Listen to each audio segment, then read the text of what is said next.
चलिए सभी को जय श्री कृष्णा। जय जय श्री श्री कृष्ण कृष्ण सर। सर। जय श्री कृष्णा जय कृष्ण श्री कृष्णा। जय श्री कृष्ण आचार्य। जय जय श्री श्री कृष्णा। जय जय श्री श्री कृष्ण। कृष्णा। श्री कृष्ण जय श्री सर। कृष्णा। श्री कृष्णा। जय श्री जय कृष्णा। श्री कृष्णा सर। जय श्री कृष्णा। चलिए जैसा कि आप सभी जानते हैं कि हमारा एक बहुत ही यूनिक सिस्टम है ज्योतिष में, इसका नाम है भृगु नंदी नाडी सिस्टम ऑफ एस्ट्रोनॉमी। हमारा बैच आज से शुरू और अभी हम पिछले 5 दिन में कोर्स कराया था आपको basic fundamental of Bhrigu Nandi नाडी। 5 दिन के बाद जिन जिन लोगों को लगता है कि भाई हाँ यस ये सिस्टम हम सीख सकते हैं, आप आइए ऑल वेलकम। आज से हमारी ऑफिशियली क्लास स्टार्ट हो रही है, लेकिन आज फर्स्ट क्लास है तो हमने कुछ स्टूडेंट को स्पेशल रिक्वेस्ट पर बुलाया है। उन्होंने बोला कि सर हमें एक क्लास अटेंड करने दीजिए, और फिर हमारा कल या परसों से एक शेड्यूल बनेगा तो उसके हिसाब से हम क्लास को रिज्यूम करेंगे। ठीक है, तो ये भृगु नाड़ी सिस्टम अभी जैसे किसी बच्चे ने पूछा कि सर ये वैदिक एस्ट्रोलॉजी कैसे अलग है, क्यों उसको पढ़ना चाहिए, और इस तरह की कुछ क्वेरी व्हाट्सएप के थ्रू भी मेरे पास आई है कि भृगु नाड़ी की ऐसी क्या स्पेशलिटीज है, क्यों हमें इसको पढ़ना चाहिए, और ये है क्या भृगु नाड़ी। तो यहाँ से हम स्टार्ट कर सकते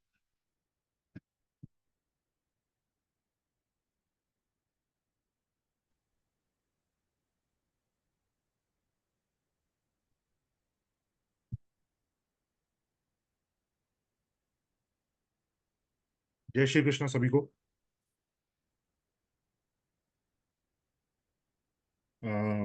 हमारे साथ कितने लोग यहाँ पर अभी बेसिक कोर्स में थे, वो हैंड रेस कर सकते हैं प्लीज।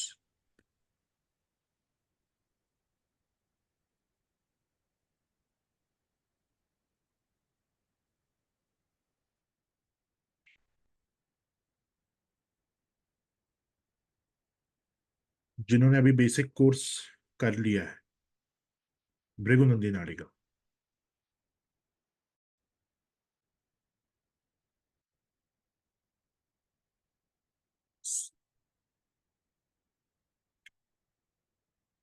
ठीक है। हाँ, और बाकी कितने लोग ऐसे हैं जिन्हें अभी बेसिक ज्योतिष का भी बेसिक नहीं पता।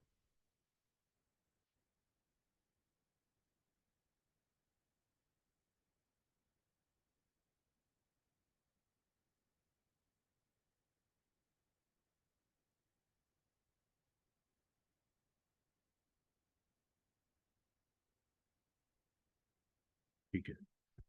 सो जो एब्सोल्यूट बिगिनर्स हैं उनको थोड़ा सा प्रॉब्लम होगी आज की क्लास समझने में, क्योंकि मैं एक एडवांस टॉपिक यहाँ पे डिस्कस कर रहा हूँ। लेकिन फिर भी आप लोग जो हमारा बेसिक भृगुनंदी नाड़ी वाला कोर्स है, जो बिल्कुल ही एब्सोल्यूट बिगिनर्स है उनकी बात कर रहा हूँ, आप उन्हें उस कोर्स को ज्वाइन करिएगा। एंड उसके बाद फिर आज की रिकॉर्डिंग आप देखेंगे तो आपको ज़्यादा अच्छे से समझ में आएगा। जिन्होंने हमारा बेसिक अभी करा हुआ है, आप सभी एडवांस कोर्स में भी हैं क्या, जिन्होंने हैंड रेस किया था।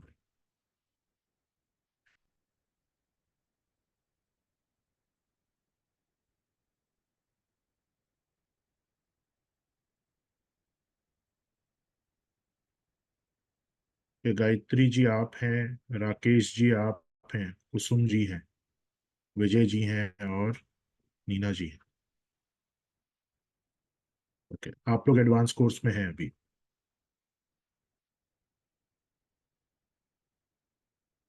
ठीक है। आज जैसा कि सर ने आपको बताया कि हमारी आज फर्स्ट क्लास है एडवांस भृगुनंदी नाड़ी की। और इनिशियली कुछ लोगों ने सर को भी मैसेज करा था, और मेरे पास भी कुछ लोगों के मैसेज आए थे कि सर भृगुनंदी नाड़ी और वैदिक एस्ट्रोलॉजी में बेसिक डिफरेंस क्या है। सो वैसे तो मैंने बेसिक कोर्स में भी इस सवाल का जवाब दिया है, बट फिर भी कुछ लोगों का मैसेज मेरे पास आया था। तो आज एक सूत्र हम डिस्कस करेंगे। उस सूत्र के माध्यम से आपको ये समझ में आएगा कि भृगुनंदी नाड़ी और वैदिक ज्योतिष में बेसिक डिफरेंस क्या है। ओवरऑल अगर मैं आपको बताना चाहूँ तो यहाँ से इस सिस्टम को यूज करके आप बहुत ही ज्यादा क्विक वे में प्रिडिक्शंस कर सकते हैं। फास्ट फास्ट प्रिडिक्शंस यहाँ से होते हैं। लेकिन उसके लिए जरूरी यह है कि आपको सही नाड़ी सिस्टम पढ़ाया जाए, जो प्रॉपर भृगुनंदी नाड़ी सिस्टम है।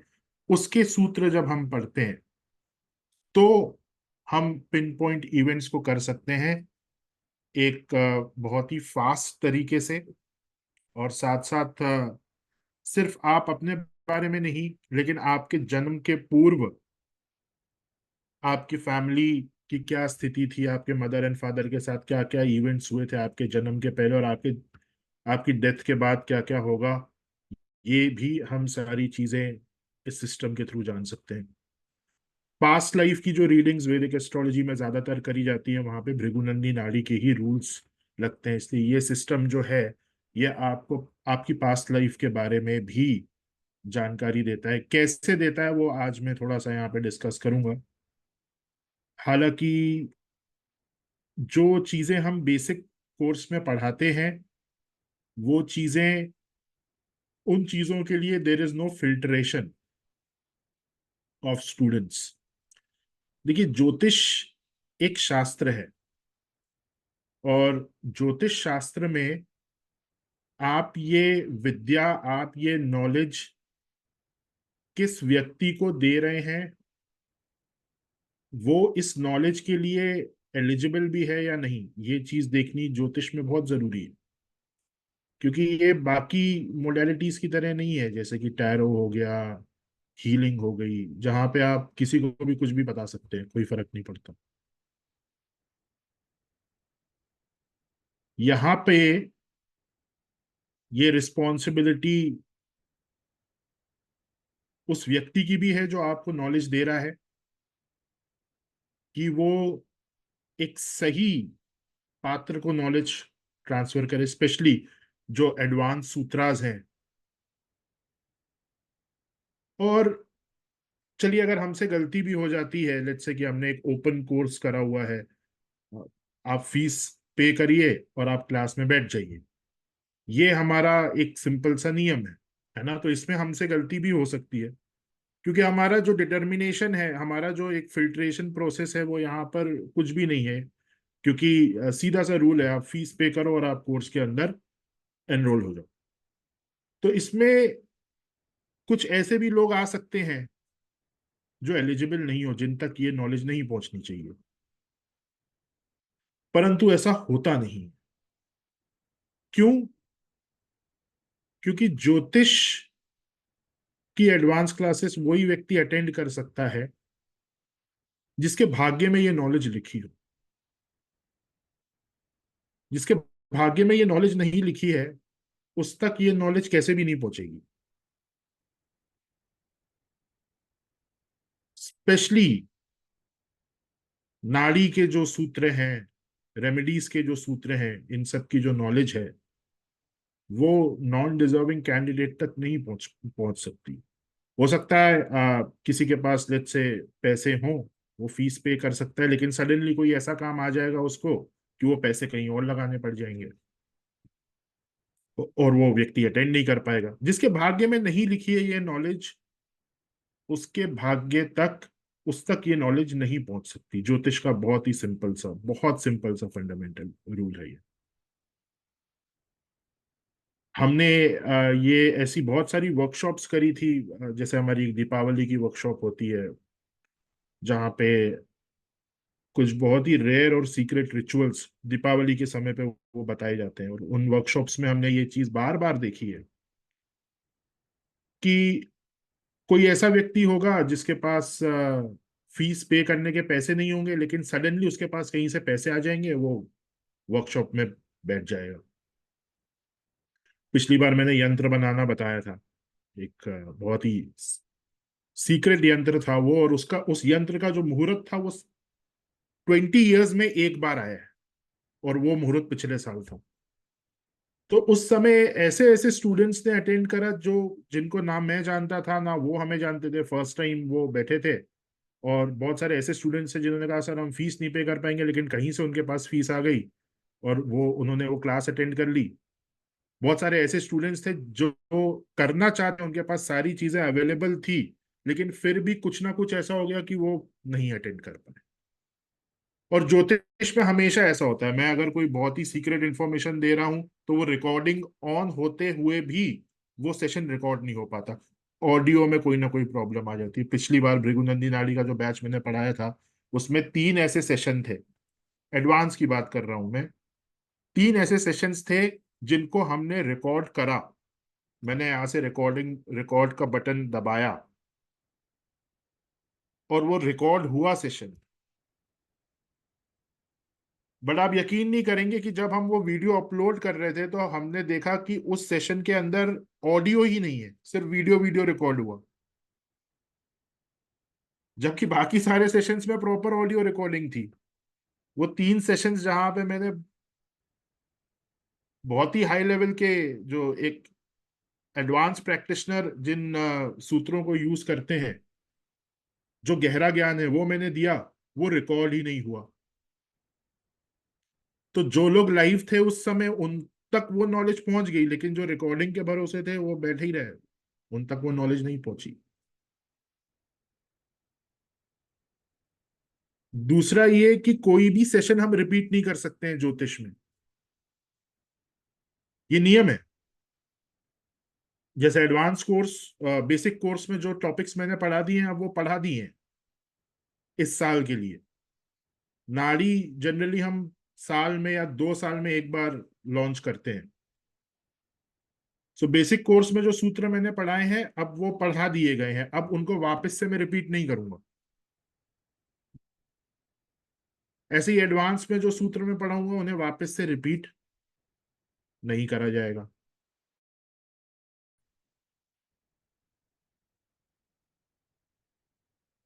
इस तरीके की बहुत सारी चीजें हैं जो हमें ज्योतिष में ध्यान में रखनी होती हैं। और ये मैं आपको क्यों बता रहा हूँ, क्योंकि वैसे तो आज एडवांस का टॉपिक मुझे चालू करना था फुल फॉर्म में, बट क्योंकि यहाँ पे कुछ ऐसे लोग हैं जो नए हैं, और मैं जो प्रॉपर नाड़ी के सूत्र हैं जो सिर्फ एडवांस कोर्स वालों के लिए ही हैं, वो सूत्र मैं आज पूरी तरह से डिस्कस नहीं कर सकता, पूरा खुल के मैं आपको वो नॉलेज नहीं दे सकता, क्योंकि ये कंस्ट्रेंट मेरे ऊपर भी। हालांकि जैसे मैंने आपको बताया वही बात है, जिस तक ये ज्ञान पहुंचना है उस तक पहुंचेगा, भले ही हम कुछ भी कर लें, है ना। हम कोर्स फ्री ऑफ कॉस्ट भी ऑफर कर देंगे तो बहुत सारे लोग नहीं अटेंड कर पाएंगे जिन तक ये ज्ञान नहीं पहुंचना है। बट फिर भी क्योंकि नियम है और उन नियमों का मुझे भी पालन करना है, तो हम चालू करेंगे एडवांस का टॉपिक, लेकिन हम बहुत ही ब्रीफली उस टॉपिक को आज डिस्कस करेंगे। देन फिर जो एडवांस कोर्स के स्टूडेंट्स हैं उनके साथ नेक्स्ट क्लास में, जो कि प्राइवेट क्लास होगी, आज की क्लास पब्लिक है, प्राइवेट क्लासेस में देन हम और गहराई से सारी चीजों को डिस्कस करेंगे। सो पॉइंट मैं यही डिस्कस करना चाहता हूं आज, कि किस प्रकार से हम भृगुनंदी नाड़ी ज्योतिष को यूज करके फास्ट वे में प्रिडिक्ट कर सकते हैं किसी भी इवेंट के बारे में या किसी भी नेटिव के बारे में, और वो किस तरह से वो कॉम्बिनेशंस वर्क करते हैं, किस तरह। यहाँ पे सिर्फ और सिर्फ कॉम्बिनेशन और प्रोग्रेशन है, यहाँ पे वर्गा चार्ट्स नहीं है, यहाँ पे दशा सिस्टम नहीं है, कुछ भी नहीं। तो प्रोग्रेशन और कॉम्बिनेशंस का यूज करके आप कोई भी इवेंट प्रेडिक्ट कर सकते हैं, किसी भी व्यक्ति के बारे में प्रेडिक्ट कर सकते हैं। आप ये तक बता सकते हैं कि जब आपका जन्म हुआ था उसके पहले आपकी मदर की क्या कंडीशन थी, आपके फादर की क्या कंडीशन थी।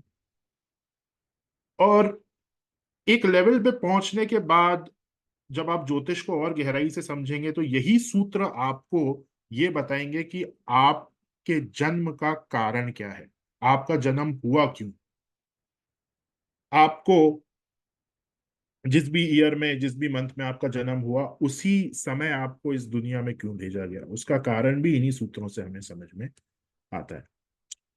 ओके। सो बेसिक कोर्स में मैंने एक कॉन्सेप्ट डिस्कस करा था।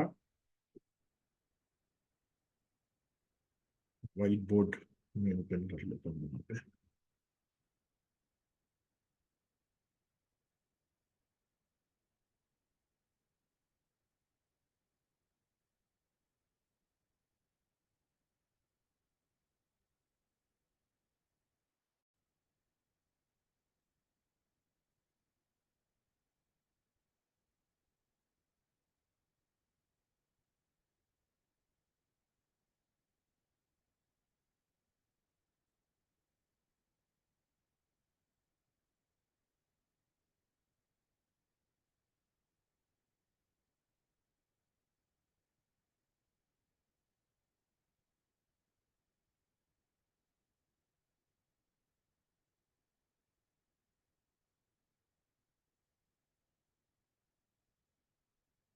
बेसिक कोर्स में हमने ये कॉन्सेप्ट डिस्कस करा था पाप कर्तरी योग का, जिसमें मैंने आपको बताया था कि भृगुनंदी नाड़ी में ऐसा जरूरी नहीं है कि प्लैनेट, लेट्स से यहाँ पे शुक्र है, सो पाप कर्तरी योग के लिए रूल क्या था कि शुक्र के आगे और शुक्र के पीछे कोई ना कोई मेलेफिक प्लैनेट होना चाहिए। जैसे अगर मंगल यहाँ पर है और शनि यहाँ पे है, तो एज पर वैदिक एस्ट्रोलॉजी ये पाप कर्तरी योग यहाँ पे फॉर्म होगा, शुक्र के जस्ट आगे और शुक्र के जस्ट पीछे अगर कोई मेलेफिक प्लैनेट है। लेकिन नाड़ी में ऐसा नहीं है। नाड़ी में ये बिल्कुल भी जरूरी नहीं है कि जस्ट आगे और जस्ट पीछे कोई मेलेफिक प्लैनेट हो। लेट्स से कि मंगल यहां पर है और शनि यहां पर है, और इनके बीच में कोई भी प्लैनेट नहीं है। शुक्र से जस्ट आगे ये वाला हाउस जो है ये एम्प्टी है, ये वाला हाउस भी एम्प्टी है, और फिर मंगल है। और शुक्र के पीछे 12th हाउस एम्प्टी है और 11th हाउस में सैटर्न है। तो ये भी पाप कर्तरी योग माना जाएगा।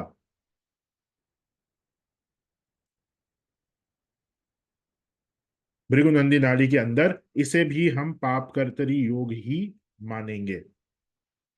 अब इसी कॉन्सेप्ट को जब आप एक्सपैंड करते हैं तो आपको भृगुनंदी नाड़ी का एक बहुत ही फंडामेंटल प्रिंसिपल यहाँ पे समझ में आता है, जिसे कहा जाता है प्रिंसिपल ऑफ एम्प्टी राशिस। अब ये वर्ड मैंने यहाँ पे बनाया है, ऐसा शास्त्रों में नहीं लिखा है एम्प्टी राशिस। शास्त्रों में, संस्कृत में इसका नाम अलग है, जो मैं आपको आगे के क्लासेस में बताऊंगा। अभी आपके समझने के लिए मैं यहाँ पे लिख रहा हूं कॉन्सेप्ट ऑफ एम्प्टी राशि, यानी कि खाली राशियों का कॉन्सेप्ट। और ये खाली राशियों का कॉन्सेप्ट आपको बहुत कुछ बताता है सामने वाले के जीवन के बारे में। कौन कितना सुख में रहेगा, कौन कितना दुख में रहेगा, किसकी लाइफ में सुख कम होंगे, किसकी लाइफ में दुख कम होंगे। ये सारी चीजें हम सिर्फ इस एक कॉन्सेप्ट के माध्यम से समझ सकते हैं। अब ये कॉन्सेप्ट काम कैसे करता है, मैंने आपके साथ एक टेबल शेयर किया है बेसिक स्टूडेंट्स के साथ, फ्रेंड्स एंड एनिमीज वाला टेबल, जो कि नाड़ी में यूज होता है। वैदिक एस्ट्रोलॉजी से वो थोड़ा सा अलग है। अब कोई भी बेसिक एस्ट्रोलॉजी वाला स्टूडेंट जिसने भृगुनंदी नाड़ी का बेसिक करा है अभी हमसे, आप उस टेबल को निकालिए और मुझे शुक्र का कोई भी एक एनिमी बताइए।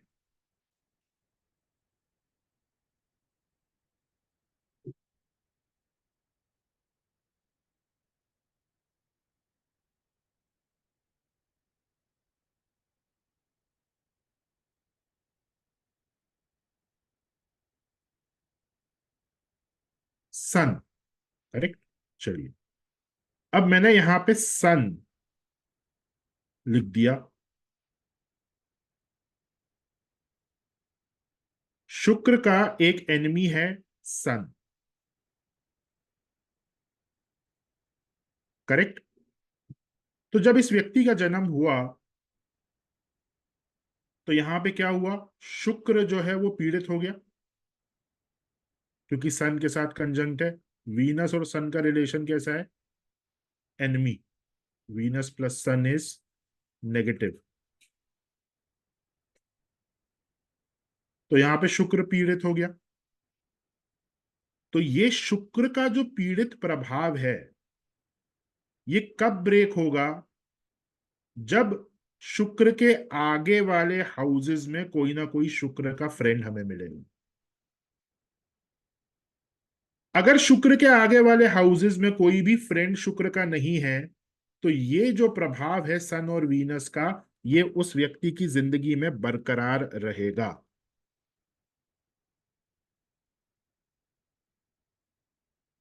जैसे शुक्र के आगे जब आप यहां पे आएंगे, शुक्र के आगे यहाँ पे कोई प्लैनेट नहीं है, यहाँ पे कोई प्लैनेट नहीं है, फिर यहां पर है मंगल।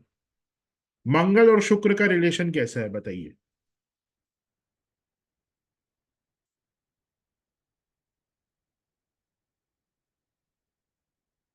मंगल और शुक्र का रिलेशन कैसा है एज पर नाड़ी, एनिमी।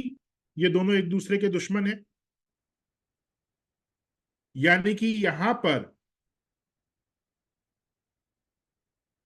यहां पर ये शुक्र और ज्यादा पीड़ित हो जाएगा। And then let's say 7th house में यहां पर मर्क्यूरी है। अब मर्क्यूरी शुक्र का फ्रेंड है, तो जब प्रोग्रेशन 7th हाउस में आएगा तब जाके ये जो शुक्र है इसको रिलीफ मिलेगा। अदरवाइज ये पूरा टाइम, अब ये कितने साल हैं ये सारी चीजें हम समझेंगे कैसे कैलकुलेट होते हैं, लेकिन सिर्फ अगर आपने ये प्लेसमेंट देख ली है, Venus and sun in first house, Mars in 4th house and Mercury in 7th house, सिर्फ इतना देखकर हम ये बता सकते हैं कि इस व्यक्ति की जिंदगी में मैक्सिमम परेशानी रहेगी, मैक्सिमम टाइम।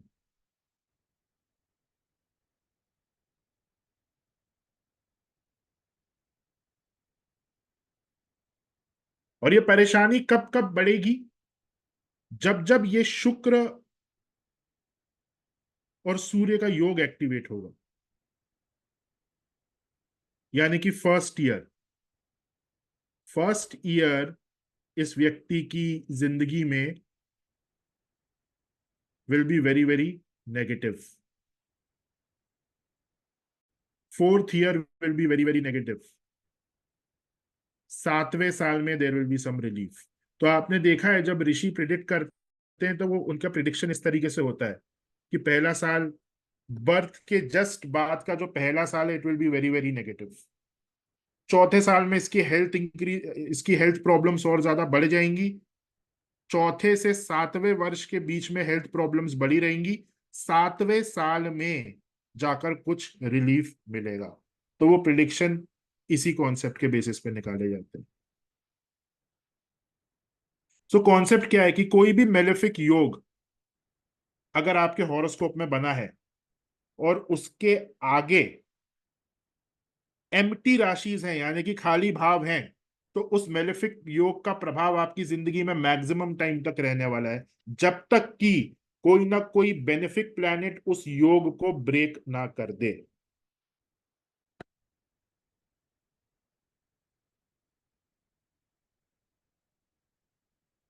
और ईयर हम दो तरीके से निकाल सकते हैं कि किस किस ईयर में प्रॉब्लम होगी।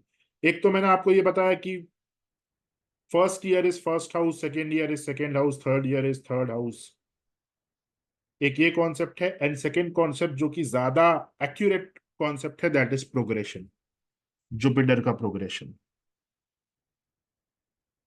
लेट्स से कि जन्म के समय में जुपिटर जो था वो यहां पे था, सो प्रोग्रेशन हमारा यहीं से चालू होगा। ये हमारा प्रोग्रेशन है। सेकेंड ईयर, दूसरे साल में जब जुपिटर यहां पे आएगा तो वो इस सन और वीनस को एक्टिवेट करेगा।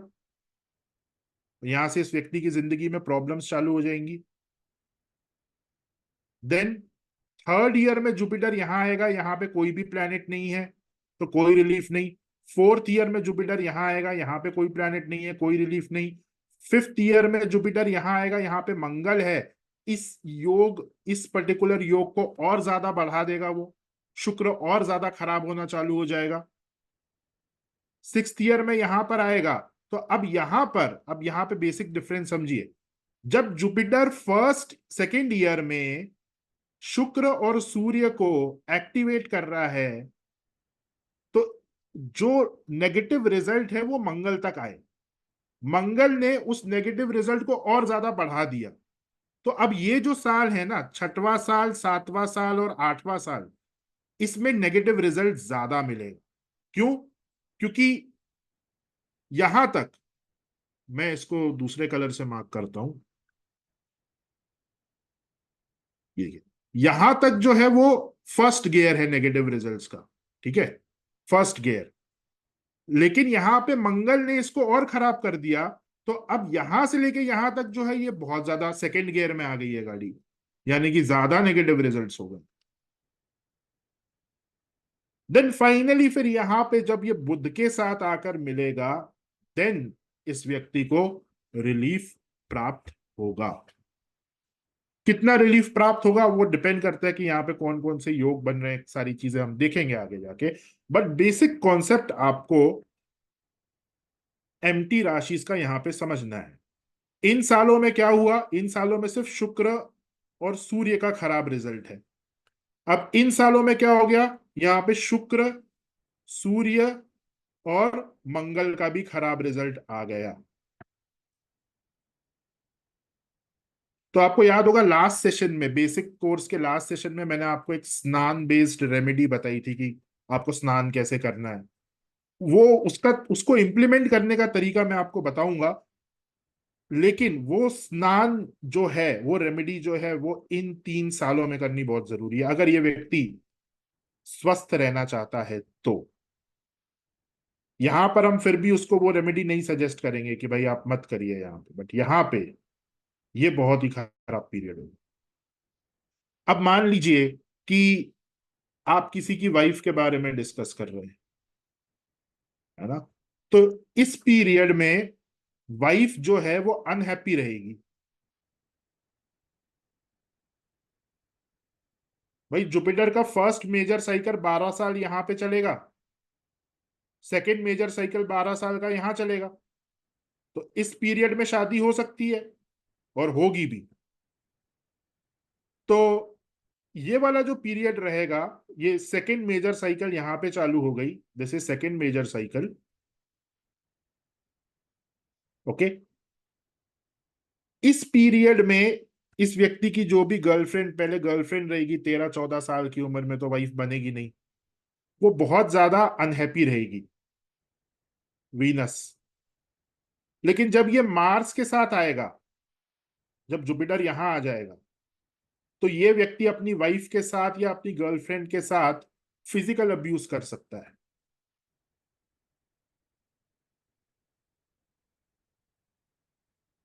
यानी कि ईयर्स 15, 16, 17, इन सालों में जो भी लेडी होगी, जो भी लेडी होगी इस व्यक्ति के साथ किसी भी रिलेशनशिप में, उस लेडी के साथ फिजिकल अब्यूज ये व्यक्ति कर सकता है ये 3 सालों के अंदर। ये डायरेक्ट प्रिडिक्शन है। और ईयर भी हमने निकाला है यहाँ, 15वां साल, 16वां साल और 17वां साल। जो भी लेडी इस व्यक्ति के साथ इन्वॉल्व होगी उसके साथ फिजिकल अब्यूज होगा, और वो यही नेटिव करेगा।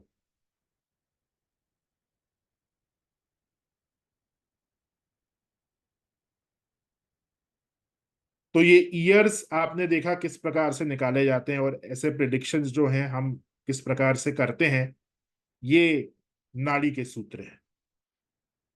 बहुत ही सिंपल, ज्यादा कुछ नहीं देखना, फटाफट। अच्छा, और डिटेल में मैं अभी यहाँ पे नहीं जाऊंगा, बहुत सारी चीजें यहाँ पे बता सकते हैं, जैसा मैंने आपको बताया, कुछ चीजें जो हैं वो हम प्राइवेट क्लासेस में ही डिस्कस करेंगे। नाउ आपको मैं एक क्लासिकल चार्ट दिखाता हूँ। मेरे पास डेटाबेसेस में कुछ मेरे क्लाइंट्स के चार्ट हैं और कुछ क्लासिकल चार्ट्स हैं। तो एक क्लासिकल चार्ट अभी हम डिस्कस करेंगे, और ऋषि ने उसका प्रिडिक्शन क्या दिया है वो मैं आपको प्रिडिक्शन बताऊंगा, और फिर उसको हम डिकोड करने का प्रयास करेंगे, जो कि हमारी क्लास का पूरा पैटर्न रहेगा।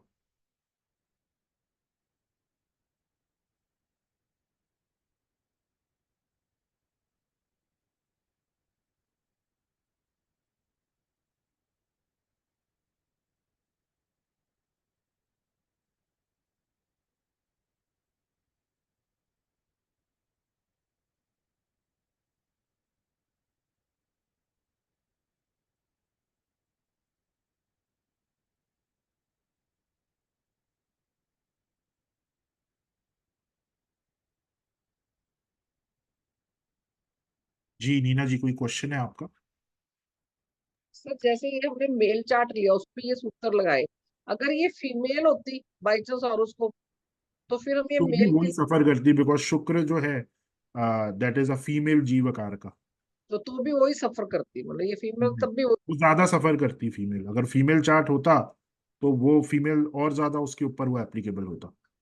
ठीक। Thank you sir, thank you.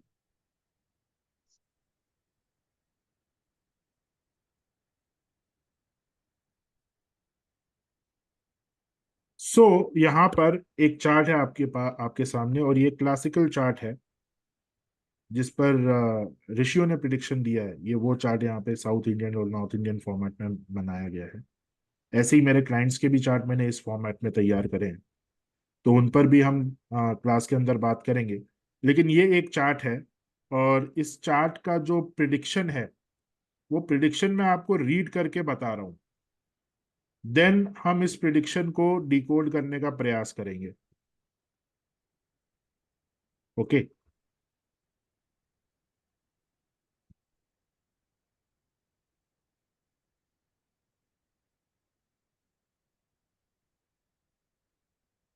So यहाँ पे जो फर्स्ट प्रिडिक्शन है,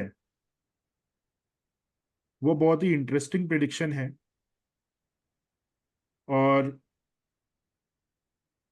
प्रिडिक्शन ये है कि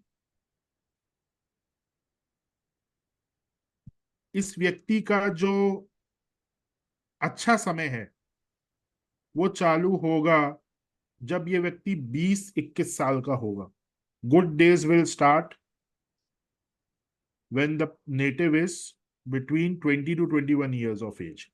अब ये प्रिडिक्शन कैसे निकाला गया, ये प्रिडिक्शन ऋषि ने क्यों दिया, उसको हमें समझने का प्रयास करना है। बताइए।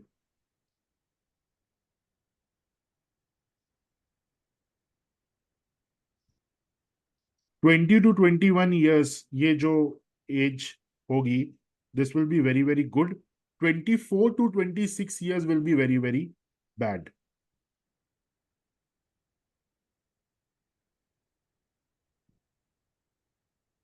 Then third prediction is native के जन्म के बाद इसकी मदर जो होगी, she will face problems. Mother को प्रॉब्लम्स होनी चालू हो जाएंगी। तो यहाँ पे अब 3 प्रिडिक्शन मैंने आपको बताए हैं। बताइए ये प्रिडिक्शंस ऋषियों ने किस प्रकार से दिए होंगे यहाँ पे।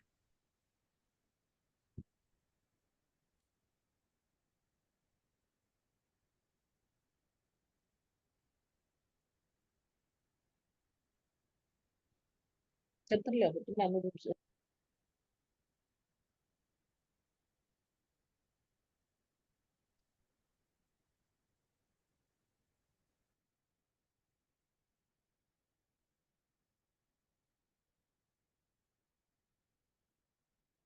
नीरज जी।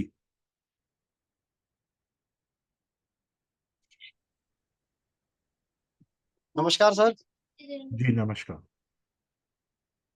सर यहाँ से हम जुपिटर से तुम्हारा लेंगे, और जुपिटर से 12 साल तुम्हारे जुपिटर के वहीं पर रहेंगे। इसके बाद फिर 13, 14, 15, 16, 17, 18, 19, 20 साल में जुपिटर सीधा सूर्य, मरकरी और सैटर्न के पास आ जाएगा। तो वो तो खराब हुआ ना, और आप गलत कैलकुलेट कर रहे हैं।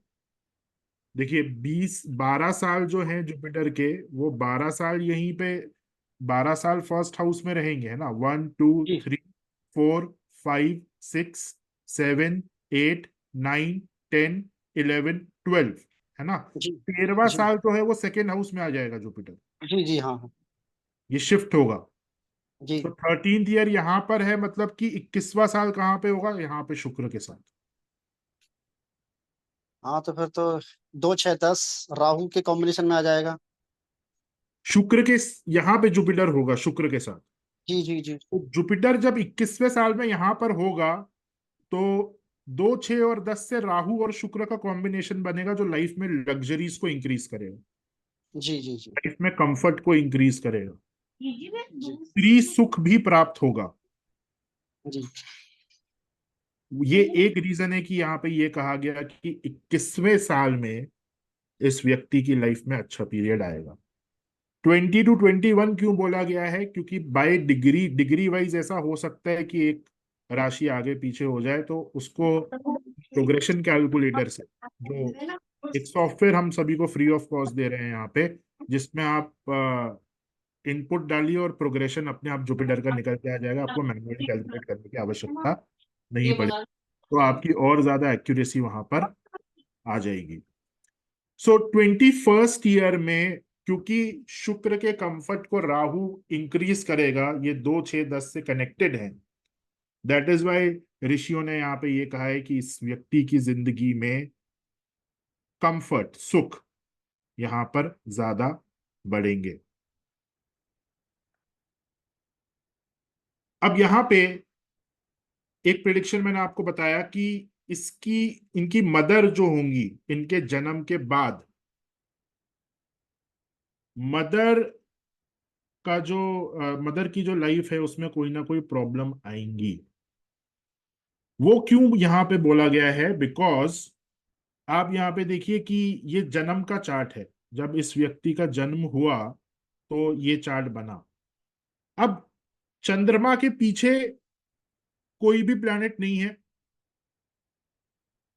अ, चंद्रमा जो है वो मदर का कारक है, और चंद्रमा के पीछे आप देखिए कोई भी प्लैनेट नहीं है। तो एक प्रिडिक्शन यहाँ पे एडिशनल ये हो सकता है कि मदर बहुत ही इंडिपेंडेंट और सेल्फ मेड लेडी होंगी। मदर को कहीं से भी किसी का सपोर्ट नहीं मिला होगा, और मदर ने जो भी चीजें अकम्प्लिश करी हैं वो खुद अपनी मेहनत से और अपने कर्म से अकम्प्लिश करी हैं, क्योंकि चंद्रमा के पास सपोर्ट नहीं है। और जस्ट चंद्रमा के बाद अगर आप देखेंगे केतु है, यानी कि जन्म के बाद मून के आगे केतु है, तो ये मून केतु से मिलेगा। और मून और केतु का रिलेशन जो है वो सही रिलेशन नहीं है, प्रॉब्लमैटिक रिलेशन है। केतु हमेशा मून के लिए ऑब्स्टेकल्स क्रिएट करेगा। हालांकि spiritually it is very good, spiritual growth होगा मदर का, लेकिन normal day to day life में ये ऑब्स्टेकल्स यहाँ पे क्रिएट करेगा जस्ट आफ्टर द बर्थ, जब ये मून और केतु साथ में आएंगे। इसके साथ साथ यहां पर और प्रिडिक्शंस क्या क्या बताए हुए हैं कि इस व्यक्ति का जन्म एक बहुत ही पुराने और प्राचीन घर में होगा।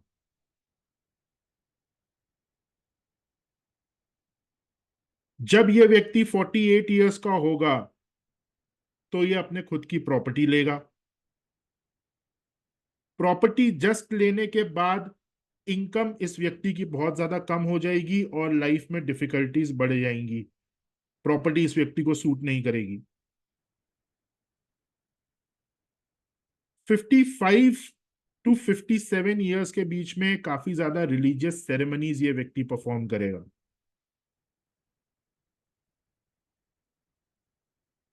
63 और 67 ईयर्स के बीच में इस व्यक्ति का समय अच्छा होगा, और 67th ईयर में कोई ना कोई बड़ी बीमारी इसको हिट करेगी। ये सारे प्रिडिक्शंस इस चार्ट के अंदर हैं, और ये प्रिडिक्शंस भी हम डिकोड करने का प्रयास करेंगे नेक्स्ट क्लास में।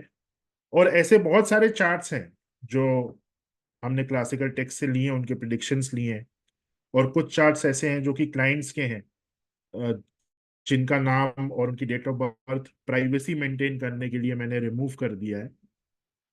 नाड़ी के पॉइंट ऑफ व्यू से उन सारे चार्ट्स को डिकोड करने का हम प्रयास करेंगे अलग अलग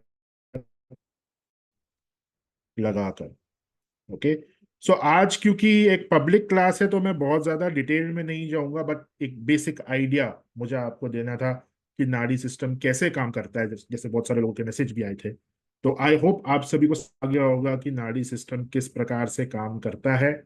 इसमें एक कॉन्सेप्ट को हमने भी इंट्रोड्यूस करा है, एम्प्टी राशीज वाला। इस कॉन्सेप्ट को नेक्स्ट क्लास में कंप्लीट करेंगे, एंड देन फिर हम अलग अलग कॉन्सेप्ट्स यहाँ पर लेकर आएंगे। यस, किसी का कोई सवाल?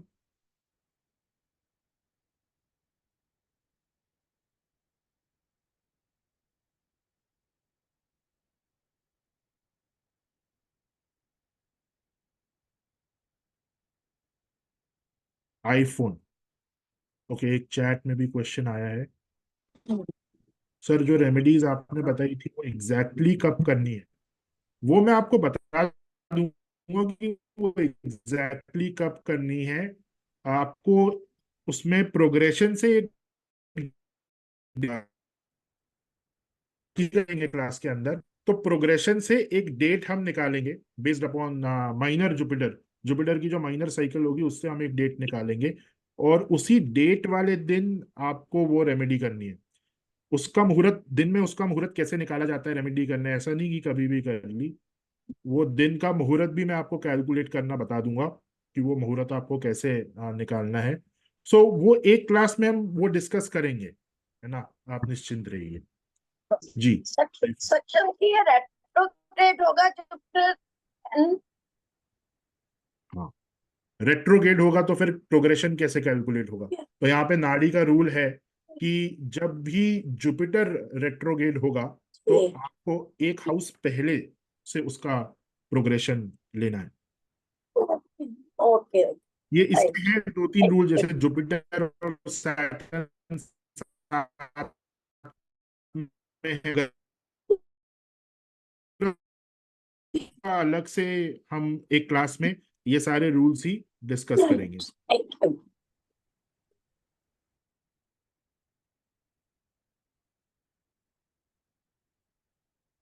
Okay, retrogression sir, Jupiter retrograde, sorry, Jupiter जब रेट्रोग्रेड होगा तो वो वहीं से रिजल्ट देगा जहां पर वो है। सैटर्न अगर रेट्रोग्रेड होता है तो एक हाउस पहले से रिजल्ट देता है। ओके, जैसे लेट्स से कि सैटर्न इज इन लिब्रा और रेट्रोग्रेड है सैटर्न, तो फर्स्ट 30 इयर्स आपको रिजल्ट मिलेंगे कन्या राशि के, नेक्स्ट 30 इयर्स आपको रिजल्ट मिलेंगे तुला राशि के, और लास्ट के 30 इयर्स आपको रिजल्ट मिलेंगे वृश्चिक राशि। जी, वो पास्ट लाइफ का भी आप जान सकते हैं, उसका भी एक बहुत ही सिंपल सा सूत्र है, और वो मैं शुरुआती दिनों में ही, मतलब फर्स्ट 2-3 क्लास में आपको क्लियर कर दूंगा, ताकि आप खुद भी अपना देख सकें और सामने वाले को गाइड भी कर सकें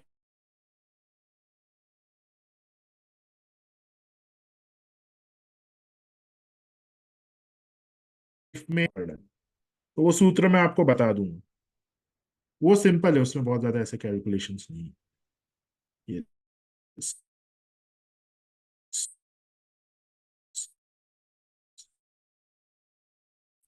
और किसी का सवाल?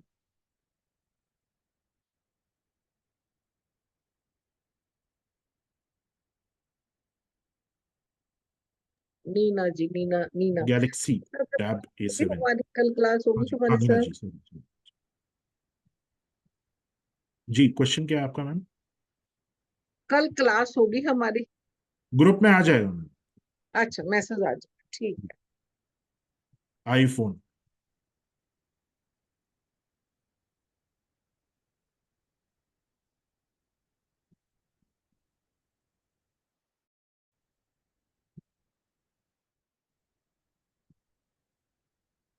ओके, चलिए।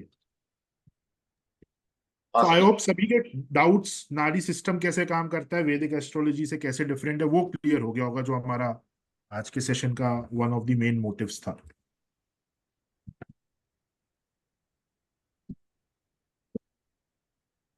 चलिए, तभी कहते हैं ना, ये जो नाड़ी एस्ट्रोलॉजी सिस्टम है बहुत सटीक सिस्टम है, इसमें बहुत ज्यादा कैलकुलेशन नहीं करनी है आपने, ठीक है।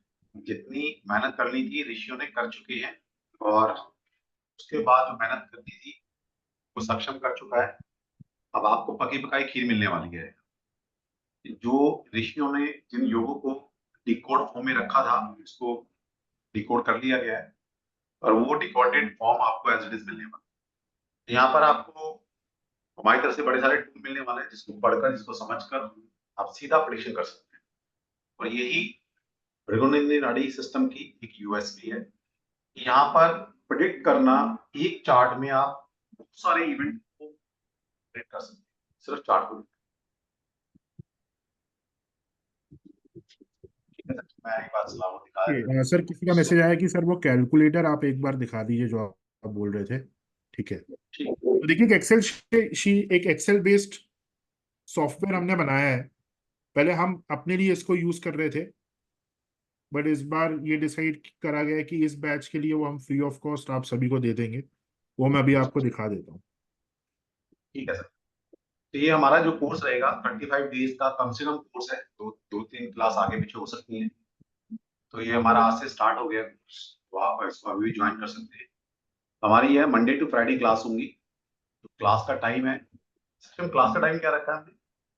9:30। सर, अभी इस इस हफ्ते वो फेंगशुई कंप्लीट हो जाए, देन नेक्स्ट वीक से 9:30 पर ही रहेगी। हाँ 9:30 मतलब इसका टाइम 9:30 ही रहेगा। अभी 2-3 क्लास, 1-2 क्लास हम बेशक वो थोड़ा 8 8:30 लेंगे, लेकिन इसका क्लास का जो टाइम रहेगा 9:30 रहेगा।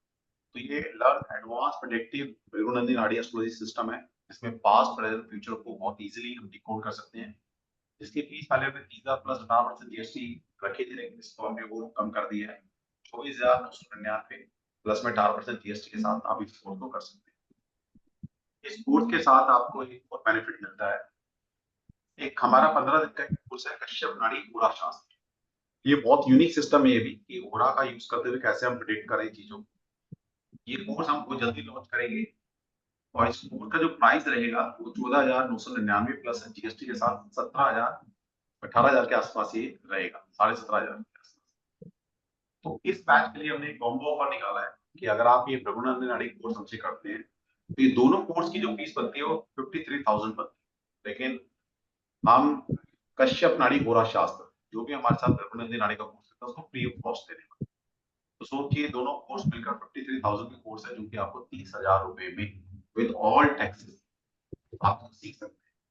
और इसके साथ साथ हम एक बेनिफिट और दे रहे हैं कि आपको एक प्रोग्रेशन का बना बनाया एक सॉफ्टवेयर, जो कि हमने खुद के लिए बनवाया था यूज करने के लिए, लेकिन हमने सोचा है कि चलो अपने स्टूडेंट को भी वो दे दें। तो आपको बनी बनाई चीज यहाँ पर मिल रही है, क्योंकि भृगुनंदी नाड़ी के अंदर सिर्फ एक ही कैलकुलेशन की जाती है, वो है प्रोग्रेशन। वो भी आपको हम एक सॉफ्टवेयर दे रहे हैं ताकि आपको कोई दिक्कत नहीं। सक्षम आप लोग दिखा सकते हैं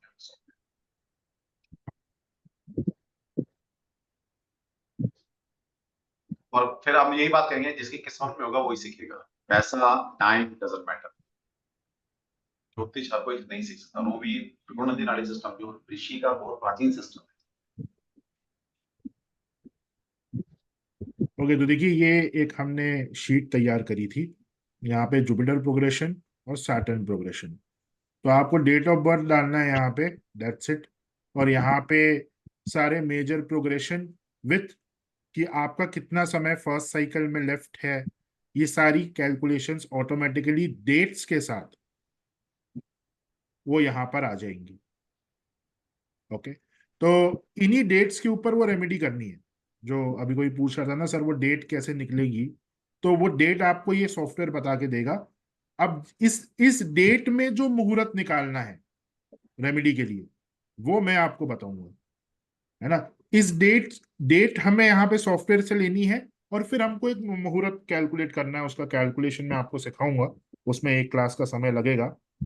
और जैसे ही प्रोग्रेशन हो रहा है वो रेमेडी कर लीजिए। तो आपका आने वाला जो समय है वो अगर प्रॉब्लमेटिक है तो प्रॉब्लम्स कम होंगी। अगर आपने प्रोग्रेशन की डेट पे वो रेमेडी करी है सही मुहूर्त में, एक दिन आगे करोगे, जैसे आज प्रोग्रेशन हुआ है आपका और आपने कल रेमेडी कर ली, तो कोई रिजल्ट नहीं मिलेगा। जरूरी ये है कि प्रोग्रेशन की डेट पे जो रेमेडी मैं आपको बताऊंगा वो रेमेडी आपको करनी होगी। और कौन सी? जुपिटर प्रोग्रेशन वाली डेट पे। सैटर्न प्रोग्रेशन वाली डेट पे रेमेडी नहीं करनी है आपको, जुपिटर प्रोग्रेशन की डेट पे रेमेडी करनी है। तो उसके बारे में डिटेल में हम डिस्कस करेंगे क्लास में। और ये जो रेमेडी जैसे आप करोगे तो आपकी पूरी फैमिली पर इफेक्ट आएगा, क्योंकि नाड़ी कोई भी, नाड़ी में भी और वैदिक में भी, जब भी कोई मेजर ट्रांजिट होता है, कोई दशा चेंज होती है, तो आपको लगता है कि आपके ऊपर प्रभाव है। पर आपके ऊपर प्रभाव आता कैसे है? लेट्स से आपकी वाइफ का आपके साथ झगड़ा हो गया, तो ये आपके ऊपर प्रभाव है। लेकिन झगड़ा क्यों हुआ? क्योंकि शुक्र इफेक्ट हो रहा है कहीं ना कहीं प्रोग्रेशन से। तो जब आप रेमेडी भी करते हैं then it effects everybody around you, क्योंकि जब तक आपके आसपास वाले लोगों पर प्रभाव नहीं है आपके ऊपर प्रभाव नहीं आ सकता। आप एक सन्यासी बन जाओगे। तो बहुत बार ऐसा होगा कि आपको अपने स्पाउस को रेमेडी करानी होगी, वो कॉम्बिनेशंस में आपको बताऊंगा। आपको अपने फादर को वो रेमेडी करानी, ऐसा नहीं कि हर बार आप ही को करनी है ना। तो ये सब हम करेंगे डिस्कस। चलिए, और ये सारी वो सारी चीजें जो कि पार्ट ऑफ द कोर्स नहीं है, ये भी आपको ये एक्स्ट्रा मिल रहा है। मतलब ऐसा नहीं है कि मुहूर्त का हमने इसमें ये चीजें एक्स्ट्रा मिल रही है, क्योंकि जब हम सिखा रहे हैं तो क्यों ना 2 कदम आगे जाकर आपको चीज सिखा रहे हैं। तो और ये भी है कि हो सकता है ये लास्ट टाइम है जब हम आपको कश्यप नाड़ी गोरा शास्त्री फ्री में पढ़ा रहे। नेक्स्ट टाइम आपको ये फीस से पैसे देकर ही पढ़ना पड़ेगा। और फर्स्ट टाइम है जो हम आपको सॉफ्टवेयर भी दे रहे हैं, आगे की गारंटी नहीं है कि हम आपको सॉफ्टवेयर देंगे या नहीं। ओके, तो जो लोग भी सटीक प्रिडिक्शन सीखना चाहते हैं, बहुत सारे लोग आते हैं सर हमें सटीक प्रिडिक्शन करना सीखा, तो इससे आसान तरीका और कोई नहीं है प्रबंधन नाड़ी के अलावा, जहां पर आप एक चार्ट देखकर उसका पास्ट प्रेजेंट और फ्यूचर बता सकते हैं। सबसे इजी मेथड, कोई कैलकुलेशन नहीं है मजे की, और बिना कैलकुलेशन के भी ठीक है, थोड़े ज्योतिष के रूल आपको याद रखने होंगे। जो कॉम्बिनेशन सचिव ने बना रखे हैं, कॉम्बिनेशन को लगाना कैसे है, वो सब आपको सिखाया है, प्रैक्टिस कराई जाएगी। और लाइव क्लास के अंदर हम लाइव चार्ट लेकर प्रैक्टिस करते हैं। तो वाला वेलकम, आइए सीखिए। किसी का एक दो क्वेश्चन है सचिव ले लेते हैं, क्योंकि फिर 9:30 से हमारी भी क्लास है, मेरी भी क्लास है। राइट। हाँ जी, अरे बड़ी कोई क्वेश्चन हमारे लिए उससे रिलेटेड हो तो ज्यादा बढ़िया। एनीवन, कोई नहीं है कुछ, ठीक, तो सब्जेक्ट। हाँ जी, बस बताइए। जी। नमस्कार सर। सर मैं ये बोलना चाहती हूँ, ये मुझे थोड़ा टफ लग रहा है, या ऐसा लग रहा है कि शायद आप फास्ट चल रहे हैं, क्योंकि समझने में या तो बहुत प्रैक्टिस की जरूरत है इसमें। नहीं, तो अभी मैं कुछ क्या भी नहीं है। करूँ ऐसा बेसिकली कि बेसिकली क्या है ना, कॉन्सेप्ट अभी बिल्कुल नया है। आपने अभी थोड़ी सी जी प्रैक्टिस नहीं करी, क्लास में आपको आपका हाथ पकड़कर प्रैक्टिस कराई जाएगी। अभी क्या होता है जी ना, सर। वेबिनार में हम इतना स्लो नहीं चल सकते कि भाई पता लगे एक हाँ जी। क्लास में आपको ये बताया कि भाई ये राशि है, ये प्लैनेट है, यहाँ से यहाँ गया, खाने गिने। तो पूरा जब हम कोर्स करेंगे तो उसमें एक एक स्टेप कैसे जी बढ़ना, कैसे हो सकता है एक दो क्लास में प्रोजेक्शन की प्रैक्टिस ही कराए सक्षम आपको, कैसे काउंट करना होता है, कैसे प्लैनेट चलता है ना, कितनी राशि, जी। कैसे नंबर ऑफ ईयर हम काउंट, वो सब में आपको प्रैक्टिस कराई जाएगी पूरा, और आपको होमवर्क दिया जाएगा जल्द से। हाँ सर, मैं यही चाह रही थी कि जैसे कि थोड़ा सा कुछ ऐसा भी टास्क दे दिया जाए जो कि हम लोग करें, क्योंकि तो हमारे पास देंगे ना, तो कुछ आपको भी रेडी देंगे, होता नहीं क्लास मैडम, में देंगे, है आपको ना। होमवर्क दिया आप जाएगा। टास्क मान रहे हो। मैंने मैंने एक बैच पूरा डिस्कार्ड ही कर दिया था, वो लोग होमवर्क करके नहीं लाए थे, हम पैसे वापस कर दिए थे 5 लाख रुपए सभी को, पढ़ाना ही नहीं है, इसलिए फिर उसके बाद से अच्छा। होमवर्क देना बंद कर दिया। जी जी जी। नहीं सर, क्योंकि पता नहीं मेरी समझ लोग होमवर्क कमजोर करके है नहीं या ला रहे क्या थे, हम खुद कि से भगा मुझे दिया, पूरी क्लास ही कैंसिल कर दी थी हमने, आपको सभी को होमवर्क दिया भगा दिया। जाएगा, अच्छा। और आप होमवर्क करते हैं तो डेफिनेटली आपका फायदा होगा। हम तो काम देंगे आपको, इसलिए काम करेंगे, सिखाएंगे, जी कुछ जी बताएंगे, आप अपने कुंडली में लगाओ, इतने सारे चार्ट होंगे आपके पास, उसमें लगाइए, कोई चीज नहीं लगती फिर आके कोर्स में डिस्कस कीजिए क्लास के अंदर। सर वो आपको लास्ट बैच याद है, वो सब होमवर्क नहीं हाँ हाँ, करके बिल्कुल वो बिल्कुल, मतलब पूरा कोर्स क्लास में सबको निकाल दिया, बोला हम पढ़ाते ही नहीं, जाओ पैसे वापसी लो, इसलिए कि होमवर्क नहीं करके ला रहे। तो ज्योतिष में अगर आप सीरियस नहीं है तो हम ही नहीं पढ़ाएंगे, आपको काम तो करना पड़ेगा, सीखना है ना, शास्त्र जी है, जी। Thank you. शास्त्र को शास्त्र की तरह थैंक यू सर। सीखेंगे। और इस कोई किताब नहीं है ना, जब मन कर रहा पढ़ा, जब नहीं मन करा नहीं, शास्त्र है, शास्त्र की इज्जत रखो, जी और ज्योतिष आएगा भी तभी जब उसकी रिस्पेक्ट करोगे, तभी आएगा, वरना नहीं आएगा। तो जी। छोड़ दो, थैंक यू सरेंडर सर। कर दो। कभी कभी क्या होता है ना, ऑकल्ट के अंदर सरेंडर करना अच्छा रहता है, आप सरेंडर कर दो भाई, आपने अपना काम किया, अब हमें अपना काम करना है, ठीक है। नीरज जी।